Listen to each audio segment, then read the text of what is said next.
प्रिय मित्रों, अलंकार विवेचन के अंतर्गत आज हम सब विरोधाभास अलंकार की चर्चा करेंगे। इस चर्चा के पश्चात आप विरोधाभास का अर्थ, विरोधाभास अलंकार की परिभाषा एवं संबंधित उदाहरण देख पाएंगे, समझ पाएंगे। मित्रों, विरोधाभास एक अर्थ अलंकार है। विरोधाभास एक अर्थ अलंकार है। विरोधाभास शब्द पर जब हम गौर करते हैं तब हम यह पाते हैं कि यह दो शब्दों के योग से बना है, विरोध एवं आभास। आभास का अर्थ होता है भासित होना, लगना। तो विरोधाभास में जो है वह विरोध का आभास होता है। ऐसा लगता है, ऐसा प्रतीत होता है कि विरोध हो रहा है, विरोध है, किंतु वास्तविकता में, वास्तव में, यथार्थ में विरोध होता नहीं है। विरोध दिखता है लेकिन विरोध होता नहीं है। विरोध लगता है लेकिन विरोध होता नहीं है। तो विरोधाभास अलंकार में विरोध का आभास होता है, विरोध की प्रतीति होती है, विरोध की अनुभूति होती है, किंतु वास्तव में विरोध होता नहीं है। यह गौर करने वाली बात है कि लगता है कि विरोध हो रहा है लेकिन विरोध होता नहीं है। अतः हम कह सकते हैं कि विरोधाभास वह अर्थ अलंकार है जिसमें काव्य रचना में विरोध की अनुभूति, प्रतीति, अभिव्यक्ति होती हुई प्रतीत होती है, किंतु वास्तव में विरोध होता नहीं है। वह आभासित होता है, वह काल्पनिक विरोध होता है। यथार्थ में विरोध होता नहीं है। जब हम सच्चाई को जान जाते हैं तब हमको यथार्थ का बोध हो जाता है, हम सबको वास्तविकता का बोध हो जाता है। मित्रों, जीवन में भी ऐसा होता है। प्रायः ऐसा होता है कि किसी व्यक्ति की बातों से हम असहज हो जाते हैं, दुखी हो जाते हैं कि उसने हमारा विरोध किया है, हमारे मनोनुकूल बात नहीं कही है, हमारी भावना को वह नहीं समझा है। किंतु कुछ समय के पश्चात या विशेष रूप से विचार करने पर हमको जब यथार्थ का बोध होता है तब हमको लगता है कि नहीं, वास्तव में हमारा विरोध नहीं हो रहा था, वह तो काम की बात ही कही जा रही थी, जीवन की वास्तविकताओं पर ही प्रकाश डाला जा रहा था और प्रकारांतर से वह व्यक्ति जो है हमारा भला ही चाहता था, हमारे काम की बात, हमारे हित की बात ही वह कह रहा था। तो यही स्थिति होती है विरोधाभास अलंकार में। मित्रों, हम लोग प्रायः दो रूपों में सोचते हैं, माफ़ करेंगे। हमारी दृष्टि एक तो सामान्य दृष्टि होती है, सामान्य रूप से हम सोचते हैं जैसा आम लोग सोचते हैं, साधारण लोग सोचते हैं, अपना पूरा जो है नफ़ा नुकसान को देख करके। और जो दूसरी सोचने की दृष्टि होती है वह विशेष दृष्टि होती है, उसके पीछे तर्क, बुद्धि एवं विचार कार्य करता है। तो जो विरोधाभास अलंकार है, जब हम सामान्य दृष्टि से विचार करेंगे तब विरोधाभास अलंकार में हमको विरोध की प्रतीति हो सकती है, किंतु जब हम विशेष दृष्टि से तर्क, बुद्धि एवं विचार के योग से विचार करते हैं तब हमको वास्तव में यथार्थ की प्रतीति हो जाती है कि नहीं, यहाँ विरोध दिख रहा है लेकिन वास्तव में वह है नहीं, विरोध लग रहा है लेकिन वास्तव में वह है नहीं। अतः हम कह सकते हैं विरोधाभास अलंकार में, काव्य रचना में विरोध का आभास होता है लेकिन वास्तव में वह होता नहीं है।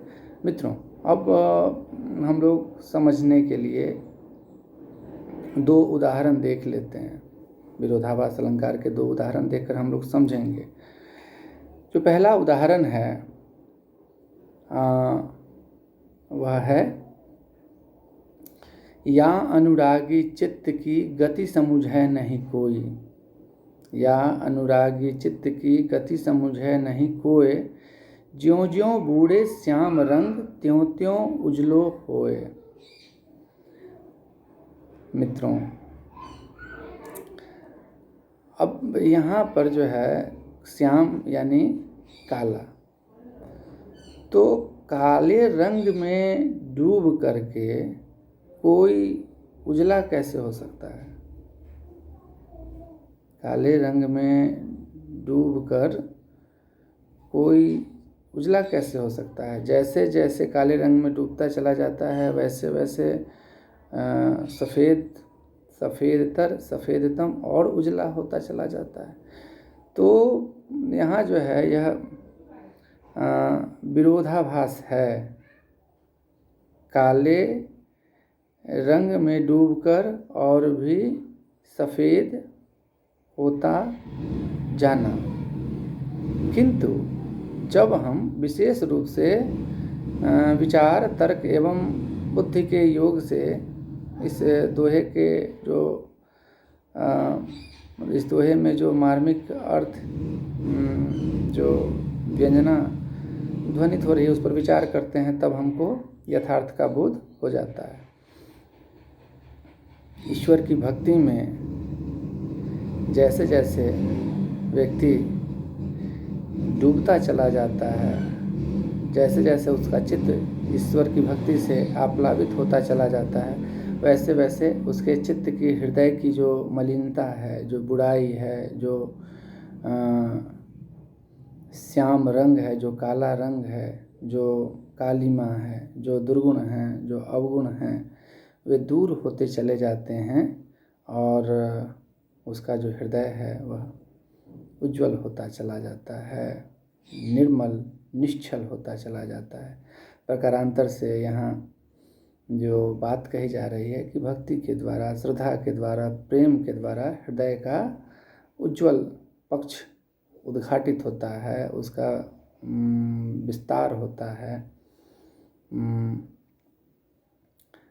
वह और भी जो है समृद्ध होता चला जाता है ईश्वरीय, दैवीय और अलौकिक गुणों से।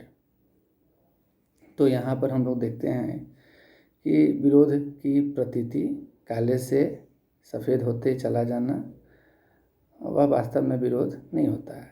ईश्वर की भक्ति से, भक्ति के द्वारा जो है हमारे दुर्गुण दूर होते चले जाते हैं और हम गुणयुक्त होते चले जाते हैं। हमारे हृदय की कालिमा, श्याम रंग मिटता चला जाता है, मलिनता दूर होती चली जाती है और हमारा हृदय, हमारा हृदय जो है वह निर्मल, निश्चल और उज्जवल होता चला जाता है क्रमशः। जो दूसरा उदाहरण है मित्रों, यह महाकवि बिहारी का बड़ा ही प्रसिद्ध दोहा है और जीवन की बड़ी मार्मिक अभिव्यक्ति इस दोहे में हुई है। तंत्रिनाद कबित रस सरस राग रतिरंग, अन बूढ़े बूढ़े तिरे जे बूढ़े सब अंग। तंत्रिनाद कबित रस सरस राग रतिरंग, अन बूढ़े बूढ़े तिरे जे बूढ़े सब अंग।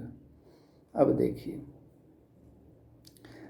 नदी में, समुद्र में, तालाब में डूबकर कोई पार कैसे हो सकता है? डूबकर कोई पार कैसे हो सकता है? डूब करके तो व्यक्ति मर जाएगा। नदी में, तालाब में, समुद्र में, पोखर में, जल स्रोत में अगर कोई डूब जाता है तो वह मर जाता है। लेकिन कवि यहाँ कह रहा है, महाकवि बिहारी यहाँ कह रहे हैं कि डूब कर पार हो जाता है। तो यहाँ डूब कर पार होने में विरोधाभास है। भला डूब कर कोई पार कैसे हो सकता है? किंतु जब हम तर्क, बुद्धि एवं विवेक के साथ विचार करते हैं, तब यहाँ यह बात जो कही जा रही है वह तंत्रीनाद यानी संगीत के संदर्भ में, कवितरस काव्यानंद के संदर्भ में, और सरस राग रतिरंग प्रेम आमोद प्रमोद के संदर्भ में यह बात कही जा रही है कि इन क्षेत्रों में जो पूरी तरह से डूब जाता है, तल्लीन हो जाता है, सब कुछ भूल जाता है, वही इसमें सिद्ध हो पाता है, वही इससे आनंद प्राप्त कर पाता है। उसी को वास्तव में जो इनसे प्राप्त होने वाली अनुभूति है, इनसे प्राप्त होने वाला आनंद है, वह प्राप्त हो पाता है। और जो इसमें पूरी तरह से तल्लीन नहीं होता है, पूरी तरह से डूबता नहीं है, वह बाहर बाहर ही भटकता रहता है। अन बूढ़े बूढ़े तिरे जे बूढ़े सब अंग। तो जो वास्तव में इसमें डूब जाता है वह उस पार करके आनंद प्राप्त कर लेता है, और जो इसमें पूरी तरह से तल्लीन नहीं होता है, पूरी तरह से इनके प्रति समर्पित नहीं होता है, वह वास्तव में इनमें खो जाता है, उसको कुछ भी प्राप्त नहीं हो पाता है।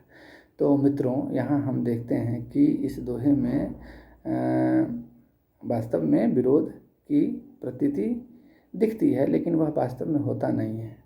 वास्तव में जब हम विचार करते हैं तर्क बुद्धि एवं विवेक के द्वारा, तब वह विरोध का जो आभास है वह मिट जाता है और जीवन का एक मार्मिक पक्ष माफ़ करेंगे, हम लोगों के समक्ष उद्घाटित होता है महाकवि के इस दोहे के द्वारा।